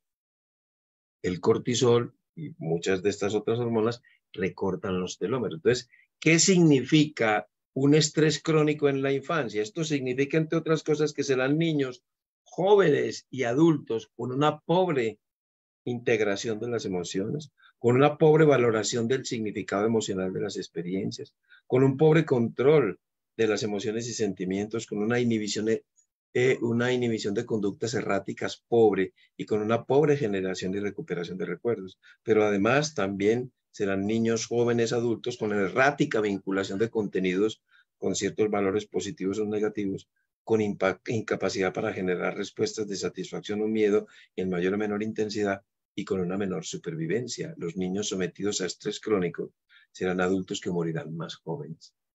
Esto no lo contemplan ni lo enseñan.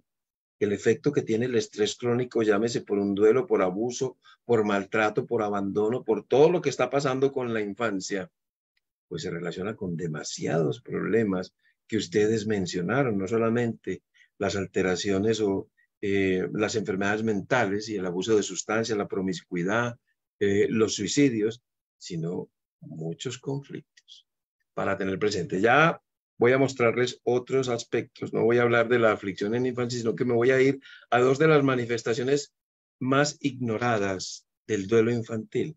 La primera se llaman los bloques congelados de tiempo.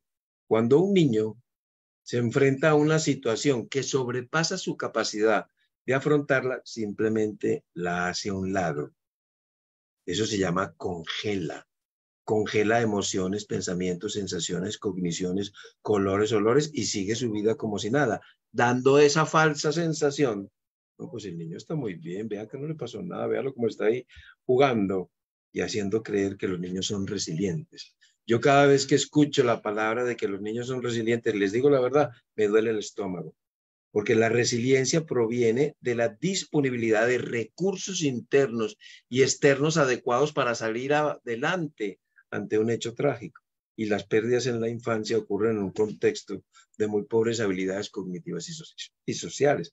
Entonces, no hay elementos. Entonces, ¿qué son los bloques congelados? Los bloques congelados de tiempo hacen referencia a la estrategia mediante la cual el niño literalmente congela síntomas físicos y reacciones sensoriales, cognitivas, emocionales y comportamentales generados por una situación estresante cuando el niño no se siente capaz de afrontar esto. Además del bloque, por supuesto, se genera un tatuaje emocional. Pérdidas posteriores, porque esto se puede quedar congelado durante muchísimo tiempo, durante años. La tendencia es que se descongelen al final de la adolescencia o en la adolescencia, en forma de depresiones graves, de problemas psiquiátricos, de intentos de suicidio y, por supuesto, de suicidios. El problema de esta estrategia es que si el niño le resulta efectivo congelar una pérdida, congelar las reacciones asociadas al trauma, lo que va a hacer, porque los seres humanos tenemos la tendencia a repetir las estrategias de afrontamiento, es que para la siguiente pérdida va a hacer lo mismo. Para el siguiente conflicto va a tender a congelar, formándose al cabo de los años un racimo de este tamaño de duelos congelados y que una pérdida, como les digo, generalmente en la adolescencia o al final de la misma se empieza a descongelar. Y cuando esto se descongela, imagínense todo lo que se le viene encima. Hay una película maravillosa que ilustra muy bien cómo se descongelan un bloque de pequeños bloques congelados de tiempo que se llama Vidas de Papel, desarrollada en Estambul, que es una película de culto en duelo infantil. Muy bien, voy a mencionarles otro aspecto importante de las pérdidas en la infancia, que son las alteraciones conductuales. ¿Por qué es, digamos, tan importante la atención al duelo en la infancia? Pues se debe básicamente a dos cosas. La forma en que los seres humanos pensamos cuando somos niños se caracteriza durante mucho tiempo, por dos formas de pensamiento muy claras, que son el pensamiento mágico, que le hace creer al niño que su pensamiento es todopoderoso y de que lo que él piensa, así sucede, y el egocentrismo, que le hace creer que él es el centro de todo lo que pasa, que él es el causante de todo lo que pasa en ese mundo.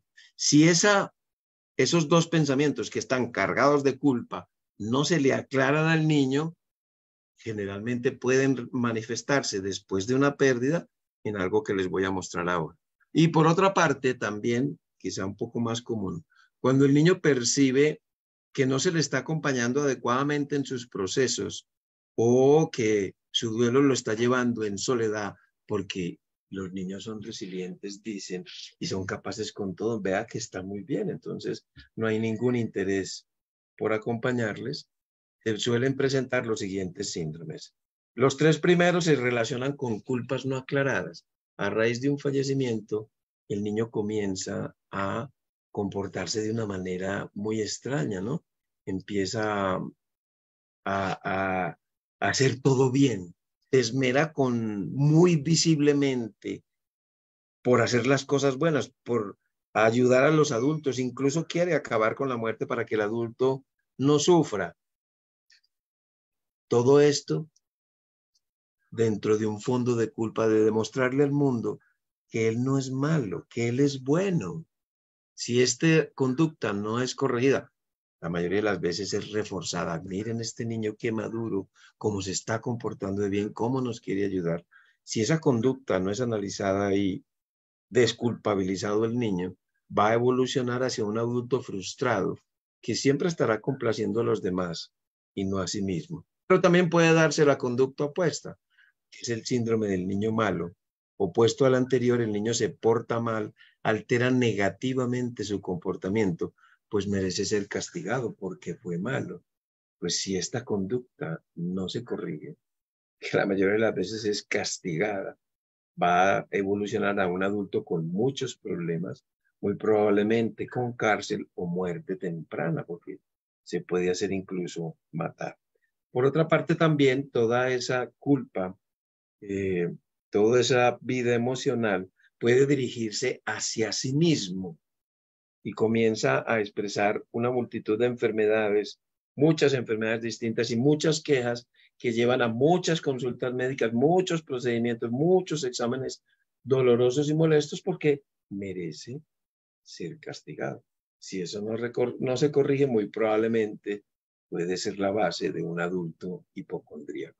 Estos 3 síndromes, como les digo, se relacionan con culpas no aclaradas. Y vuelvo y les repito, la forma de pensar de los niños les hace sentir culpable. De hecho, el concepto de muerte más común entre los 6, 7 años hasta los 12 años es que la muerte es un castigo por malas acciones. Por eso con los niños nunca deberíamos de dejar que se sientan culpables y hay que reforzarles siempre aquello de que nada de lo que ellos pensaron o no pensaron, hicieron o no hicieron, dijeron o no dijeron, tuvo que ver con lo sucedido. Pero eso no se suele hacer a menudo. Cuando el niño vive en soledad, puede adoptar la conducta del síndrome del niño matón. Se torna agresivo, pandillero, como una forma de llamar la atención de otras personas y obtener una respuesta que no obtiene para su duelo. Se trata entonces de un llamado desesperado de atención utilizando 2 de los recursos primarios que tiene a mano, la rabia y el miedo. Si esta conducta no es corregida adecuadamente, evolucionará a un adulto con muchos problemas de violencia, incluso con cáncer. También puede adoptar el síndrome del niño payaso que les mencionaba. El niño actúa de forma graciosa, a raíz de un fallecimiento se vuelve muy chistoso. Actúa de forma graciosa, hace chistes, ríe contagiosamente, llamando la atención sobre sí mismo como una forma de sentirse acompañado. Miren qué grito tan desesperado, logrando con ello lo que no obtiene para su pueblo. Pero esta conducta también es muy reforzada, ¿no? Miren qué simpático el niño, cómo nos hace reír para ayudarnos. Y este es el adulto que evoluciona a ese adulto que nos hace reír, el alma de la fiesta. ¿Y a quién se le ocurre decirle a una persona que se está riendo constantemente y que nos hace reír que necesita ir al psicólogo? Pues eso nunca pasa. Y hemos conocido muchos Garrick, entre ellos ahora que hablábamos fuera de cámara, a Robin Williams, que era una persona muy graciosa, profundamente triste, o Charles Chaplin, que también le gustaba mucho que lloviera porque así podía salir a la calle a llorar sin que nadie se diera cuenta. Nuestro mundo está lleno de Garrick y hace alusión pues a esa poesía que se las dejo para que la busquen, Reír llorando, de Juan de Dios Pesa. También está el síndrome del niño cerebrito. Se trata del niño que se refugia en mecanismos maduros, intelectuales y de racionalización, pasando a tener una vida intelectual alejada de la emocional, pero que es atractiva para el adulto. Entonces se le presta atención, sobre todo en un duelo que no está siendo acompañado. Si esa conducta tampoco se corrige, pues va a evolucionar a un adulto solitario, un NER, como se les dicen ahora. Y finalmente, una mezcla de todos estos síndromes llevan a unas manifestaciones de un trastorno mixto que es un caos. Es un desorden conductual grave y va a fluctuar entre uno y otro comportamiento, y por supuesto que estos terminan siendo muy psiquiatrizados. Voy a entonces ahora ya a enfocarme en lo que son las estrategias de prevención. ¿Se está viendo, no? ¿Sí se ve? Esa diapositiva de que dice prevención, ¿se está viendo? Está Perfecto. bien. Bien, esto que les voy a contar viene en parte al final de estrategias basadas en la realidad y la vivencia del suicidio. Van a ver al final que las sugerencias que han hecho y que he recogido a lo largo del tiempo y de mi grupo de suicidio, de aquellas personas que han vivido el duelo por la muerte de un ser querido por suicidio, lo que ellos proponen como prevención. Entonces, dentro de estas estrategias de prevención, lo primero sería hacer énfasis en reconocer el duelo infantil y su impacto en el desarrollo psicoafectivo. Aquí que les muestre unas pequeñas cosas. Reconocer el duelo infantil, su impacto en el desarrollo psicoafectivo y favorecer el seguimiento hasta el final de la adolescencia, porque pueden descongelarse los bloques o suelen descongelarse los bloques a esta edad. Actuando de esta forma, iríamos a la raíz del problema de muchos suicidios y de muchos trastornos mentales. Segundo, desmitificar el suicidio y la conducta suicida. Hacer más énfasis, como lo mencionaron. Esto no debería de ser en el mes de septiembre, debería de ser todos los días, todas las semanas, todos los meses. Se requiere una mayor penetración de esta estrategia en los colegios, empresas o instituciones de salud. Pero como bien lo han dicho, hay muchos mitos en este sentido, y cómo les vamos a hablar a los muchachos de esto, etcétera, etcétera. Y pues uno se pone a pensar, preguntarle a nuestros familiares que tienen niños o jóvenes, a cuántas conferencias sobre prevención de suicidio fueron el año pasado, y verán que eso brilla por su ausencia. También tenemos que hacer más énfasis en un tratamiento eficaz de los trastornos mentales. Sabemos que el número de profesionales en salud mental por número de habitantes es sorprendentemente bajo, y se requieren más plazas de psicología y psiquiatría en las instituciones del Estado para llegar a alguna cobertura. Aquí en un departamento mencionaban ayer que hay un psiquiatra como para 500,000 habitantes. Estamos muy mal en este sentido, y los presupuestos de salud, que son, a veces dan un poco de risa, pero los de salud mental todavía son más bajitos. Yo le decía a la gente, bueno, ¿usted cada cuánto va al odontólogo? Y dice, 2 veces al año. Le dije, ¿no le parece muy exagerado? No, porque es que hay que cuidar los dientes. Y entonces, ¿por qué no va al psicólogo 2 veces al año? ¿Por qué lo desecha con tanta facilidad? ¿Será que son más importantes los dientes que el estado emocional de las personas? Yo decía jocosamente, entonces, tenemos mucha gente con unas sonrisas muy bonitas, con diseño de sonrisa, pero mentalmente muy mal. Y es mejor tener gente que no tenga la sonrisa tan bonita, pero que mentalmente esté más sana. Diagnóstico precoz del espectro impulsivo. Una de las causas del suicidio son el trastorno en el control de los impulsos, que se dividen en rasgo dependiente, que es un rasgo propio de la personalidad, en el que son personas francamente disfuncionales impulsivas, así las llamamos, y los estado dependientes, que es una impulsividad que depende de las circunstancias, sobre todo cuando la vida el mundo te pone contra la pared. Más fácil optarías por el suicidio que aquellos que no tienen un trastorno en el control de los impulsos. Imagínense, porque no se está haciendo, no conozco en ninguna parte donde se apliquen de forma regular escalas para determinar el grado de impulsividad de las personas, sobre todo cuando van a comprar un arma o van a consumir alcohol. Y les estamos entregando medios letales a personas sin siquiera saber si tienen un problema en el control de los impulsos. Control medioambiental de los factores de riesgo del abuso de alcohol y sustancias. Se requiere mayor control, pues cada vez es más robusto este problema. No tenemos más enfermedad mental, tenemos más abuso de sustancias y de alcohol. O sea, algo estamos haciendo mal. Evaluación precoz o de simulacros en situaciones límite. La vida nos puede poner en muchas situaciones límite y no tienen que ser, pues, estrambóticas. Puede ser simplemente que seas un diabético y te digan, bueno, usted por la diabetes, como no se cuidó bien, pues hay que amputarle las piernas. A ver qué haces. O que ocurra una muerte. ¿Cuándo hemos visto que las familias en una sobremesa discutan, bueno, y si alguien de nosotros muere, ¿qué haríamos? ¿Y quién se ocuparía de los niños? Eso no es un tema de sobremesa. Obviamente los simulacros no te van a quitar el miedo. Nosotros hacemos en la zona en que vivimos muchos simulacros de terremoto y eso no nos quita el miedo al terremoto. Pues igual, el propósito de los simulacros de muerte no es que se te quite el miedo a la muerte, porque eso hace parte del sistema de protección de la vida. Más bien es decirles, bueno, si ocurre la muerte, enseñarle a la gente qué estrategias de afrontamiento han probado ser efectivas para enfrentar el hecho de la muerte de un familiar. Yo vengo trabajando mucho enseñándole a la gente precisamente eso, incluso en los colegios, estrategias de afrontamiento. Mejorar la comunicación familiar organizacional.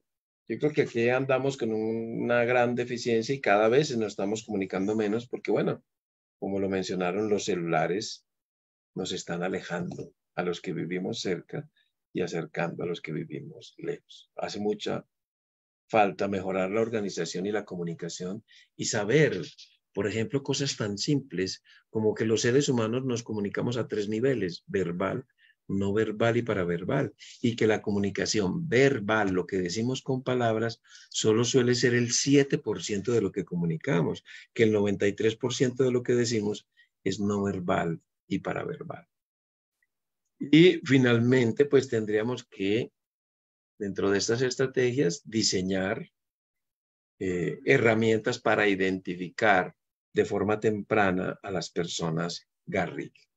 Y me voy a avanzar un poquito aquí para decirles entonces lo que mi grupo de duelo por suicidio condensó como propuesta. Establecer una cátedra de humanización en los colegios. Establecer una cátedra de inteligencia emocional donde puedan conectarse y motivarse mutuamente los jóvenes. Enseñar a los padres de familia herramientas para la detección precoz del riesgo de suicidio. Investigar y desarrollar estrategias para conocer más dónde aprenden los niños pequeños las formas de llegar al suicidio. Enseñarle a los niños, que lo venimos haciendo, múltiples estrategias de afrontamiento para enfrentar las diversas crisis que la vida inevitablemente va a traer.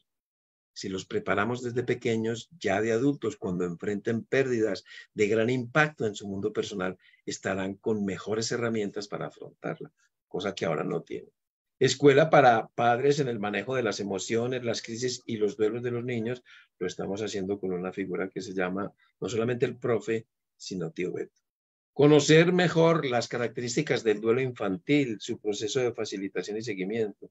Estimular más el deporte y el arte como estrategias de afrontamiento efectivas. Fomentar la autoestima basada en principios humanistas, éticos, religiosos y psicológicos. Manejar los refuerzos positivos en familias, escuelas y hospitales. Incluir siempre a los niños en el proceso de tomar decisiones en lo que quieren para su vida. Incluir las visitas al psicólogo dentro de los planes de promoción de la salud y prevención de la enfermedad. Formar grupos de apoyo más generalizados para las diferentes problemáticas de la vida. Capacitar a los jóvenes para que sean líderes en actividades de apoyo en crisis. Establecer una cátedra de comunicación verbal, no verbal y paraverbal, haciendo énfasis en los termómetros emocionales de detección precoz de problemas emocionales y en fortalecer las habilidades de comunicación de los jóvenes. Diseñar, miren esta que inteligente, diseñar una aplicación que lea tu comunicación no verbal y paraverbal, que cruce la información con las páginas que visitas, con la música que escuchas, para que esa aplicación para el celular determine que estás o no en riesgo y dé esa señal de forma temprana. Publicitar más los riesgos potenciales o señales sobre el suicidio y otras conductas maladaptativas, y que las aseguradoras tengan planes de apoyo emocionales obligatorios. En una palabra, lo que quería traerles hoy como estrategia de prevención fundamental es regresar la mirada a la infancia. Si no cuidamos la infancia, no cuidamos nuestro futuro. Y la infancia está muy, muy abandonada, porque cada vez vemos más problemáticas de abuso sexual, más pederastras que a cada rato surgen. Todo esto más, bueno, más maltrato y abandono. Muchas Querido, gracias. muchísimas gracias. Realmente has aportado algo fundamental y afianzado de que la familia es la base de la salud mental y emocional. Es el reflejo de nuestras sociedades y nosotros vemos problemas grandes en nuestras sociedades: suicidio, enfermedades psiquiátricas, mental, líneas diagnósticas diversas, problemas de relación, comunicación, limitantes, conflictos, violencia, acciones delictivas, adicciones, embarazos prematuros, abandonos de los estudios, de la educación, porque no solamente se trata de entender que detrás de la persona hay una nota o hay un logro obtenido en las habilidades duras, que es aprender una carrera para poder vivir. Todos necesitamos de todo en la vida para tener una vida equilibrada. Es fundamental la formación de educación profesional o lo que necesite en su realidad. Pero si no ponemos atención al origen, a la familia, estos problemas van a ser mucho más grandes cada vez. Como va avanzando vertiginosamente la tecnología, los problemas están avanzando vertiginosamente también. Pero ¿qué estamos haciendo frente a ello? Acabas de plantear todo un programa de prevención que, a pesar de tener esta realidad, y si hablamos de políticas públicas, yo estoy muy segura de que ellos son conscientes ante ello, pero no mueven nada. Debería haber realmente la obligación de cada centro educativo, universitario, de formación de todo tipo, que haya programas para los padres, porque hay alumnos, incluso en las universidades, que ya están desarrollando el rol de padres. Y están desarrollando su rol de padres con todas las heridas y las memorias consolidadas, estos bloques congelados que tú los denominas, y están en el mismo círculo vicioso. Entonces, prevenir es aprender, todo se aprende, es difundir, es comprometernos e involucrarnos con aspectos de nuestras vidas fundamentales, que es el resultado de nuestra realidad y la que queremos crear. Pero si un padre que está acompañando a sus hijos no le parece importante formarse dentro de esos roles para poder entender mejor qué es lo que está haciendo y qué función está realmente e influencia ejerciendo dentro de estos aspectos tan importantes, van a ser adultos rotos. Y el 98% del origen, todas las enfermedades fisiológicas, psiquiátricas, psicológicas, está en la familia. Está en la familia, y la esperanza acá es de que el nivel genético heredado no determina al ser humano. Eso es lo maravilloso. Lo que determina al ser humano es la convivencia en el nido donde nace y el acompañamiento. Y todas estas situaciones adversas en las que se tienen que enseñarles a desarrollar recursos, destrezas de afrontamiento. Esta preparación para la vida. El padre se dedica a preocuparse acerca de un hijo, qué va a ser de su futuro. Pero esa preocupación de qué va a ser del futuro de su hijo hace que ponga sus propias exigencias, sus propias necesidades insatisfechas y una proyección total, pero no prepara al hijo para la vida. Y de eso se trata, preparar a nuestros hijos para la vida, porque la adversidad va a estar ahí, es parte de la vida, pero tener recursos y estrategias de afrontamiento, aprender la resiliencia, aprender la autoestima, la autovaloración, el amor, tomar decisiones coherentes para tener los resultados que nosotros necesitemos, se enseña desde pequeñitos a nuestros hijos. Quiero agradecerles todas las intervenciones maravillosas a cada uno de ustedes. Realmente creo que ha sido un programa muy nutritivo para nuestras familias del mundo. para cada persona que se dé la oportunidad de llegar a ellos, contribuir con esto, difundir esta información, comprometidos con seguir abordando estos temas importantísimos para lograr transformar nuestras sociedades y simplemente ver la vida como la que es, maravillosa y plena a pesar de las dificultades. Agradezco mucho el permitirnos llegar a ustedes. Les mando un gran abrazo con muchísimo cariño, abrazarse mucho en la familia, generar vínculos, elevar esta oxitocina preciosa que es del afecto, del amor, también con palabras bonitas, hermosas, miradas compasivas. Otro gran abrazo y hasta un próximo programa. Adiós. Bye, bye.